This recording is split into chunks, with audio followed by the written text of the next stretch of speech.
पिछले एपिसोड में आपने देखा रक्षित, अरुण और तामसी ने निशाचर राक्षस को हराया और अब उनके सामने थी आगन पर्वत की चुनौती, जो उनके भीतर की सबसे कमजोर परतों को तोड़ने वाली थी।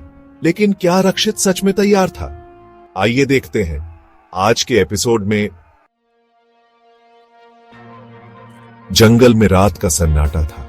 पेड़ों की टहनियां हवा से सरसराती थीं और चंद्रमा की रोशनी पेड़ों के बीच से छनकर जमीन पर गिरती थी। आग के पास बैठा रक्षित गहरी सोच में डूबा था। उसकी आंखों में बेचैनी थी और उसके हाथ कांप रहे थे। अरुण, जो हमेशा हंसमुख और हल्के मूड में रहता था, इस बार शांत था। तामसी, जो खुद भी अपने अतीत से जूझ रही थी, रक्षित के पास बैठी, लेकिन दोनों के बीच कोई शब्द नहीं थे, सिर्फ खामोशी। तीसरे व्यक्ति के दृष्टिकोण से देखा जाए तो यह सिर्फ एक रात का विराम नहीं था, यह तूफान के पहले की शांति थी। रक्षित के सपनों में एक झलक। उसने आंखें बंद की और अचानक वो सपना लौट आया। एक विशाल महल, सुनहरी दीवारें, ऊंची छतें और एक सिंहासन जिस पर बैठा था एक नन्हा बच्चा। उसके चारों तरफ राक्षस कुल के योद्धा झुके हुए थे और सब उसका नाम पुकार रहे थे, महायोद्धा रक्षित। रक्षित पसीने में भीग कर उठ बैठा। कौन हूं मैं? उसकी धीमी आवाज रात की खामोशी में गूंज गई। सुबह की शुरुआत सूरज की पहली किरण के साथ तीनों यात्रा पर निकल पड़े। उनके सामने था आगन पर्वत, जो न सिर्फ ऊंचा था बल्कि रहस्यों से भरा था। किंवदंती थी कि जो इस पर्वत की चोटी तक पहुंचता है, उसे अपनी आत्मा की सबसे गहरी शक्ति मिलती है, लेकिन कीमत क्या है यह कोई नहीं जानता। पहली परीक्षा, मन की परीक्षा।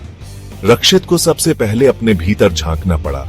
उसके सामने उसकी सबसे बड़ी हार, सबसे बड़ी कमजोरी और सबसे बड़ा डर आकार लेने लगा। उसके माता पिता, जिनकी यादें धुंधली थीं, और एक आवाज, तुम हमें क्यों भूल गए रक्षित? उसका दिल दहल गया, लेकिन तभी अरुण ने उसका कंधा थाम लिया। हम यही हैं भाई। उस स्पर्श से रक्षित ने अपनी आंखें खोली और डर गायब हो गया। अब अरुण की बारी थी। भारी पत्थरों का एक दरवाजा उनके रास्ते में था।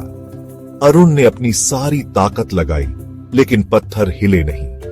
तभी तामसी ने अपनी छाया शक्ति से पत्थरों की कमजोर जगहें दिखाई और अरुण ने आखिरी जोर लगाया। पत्थर चरमराकर गिर गए और रास्ता खुल गया। अब बारी थी तामसी की। उसके सामने उसकी सबसे गहरी नफरत आकार ले रही थी। उसके अपने राक्षसी स्वभाव की छाया, जो उसे कह रही थी, शैडो वियो, तुम इंसानों की तरह बनने की कोशिश क्यों कर रही हो? तामसी की आंखों में आंसू थे, लेकिन उसने अपनी छाया को गले लगाकर कहा, टैमसी वियो, क्योंकि मैं खुद को बदलना चाहती हूं। उस क्षण उसकी आत्मा की परीक्षा पूरी हुई। जब तीनों चोटी पर पहुंचे, वहां एक चमकता चिन्ह था। जैसे ही रक्षित ने उसे छुआ, एक भयंकर रोशनी फूटी और उसकी चेतना भीतर तक हिल गई। रक्षित की आंखों में पुरानी स्मृतियां दौड़ने लगी। वो लड़का जिसे महायोद्धा कहा जाता था, उसकी ट्रेनिंग, उसका गिरना, उठना, राक्षस कुल के विश्वासघात और आखिर में उसकी शक्ति का पतन। रक्षित का शरीर कांपने लगा और अरुण और तामसी उसके चारों ओर एक सुरक्षा घेरा बनाकर खड़े हो गए। अचानक रक्षित के शरीर के चारों ओर नीली लपटें उठी और उसकी आंखें सफेद हो गईं। उसके हाथों में एक नई ताकत समा रही थी। तीसरा चरण, आत्मशक्ति, जो न सिर्फ हमला कर सकता था बल्कि दूसरों की ऊर्जा को भी पहचान सकता है।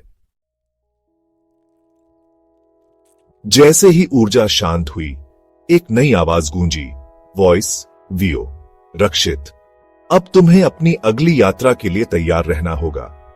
राक्षस कुल की सच्चाई तुम्हारे इंतजार में है। एरन वियो, भाई ये तो सिर्फ शुरुआत थी। तामसी वियो, अब असली कहानी शुरू होगी। दर्शक समझ सकते थे कि ये सिर्फ लड़ाइयां नहीं थीं, ये एक योद्धा की आत्मा का पुनर्जन्म था।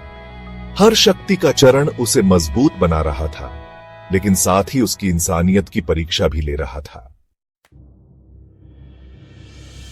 अगर आपको ये एपिसोड पसंद आया हो तो लाइक जरूर करें और ऐसी ही रोमांचक कहानियों के लिए हमारे चैनल को सब्सक्राइब करें। मिलते हैं अगले एपिसोड में, तब तक के लिए गुड बाय।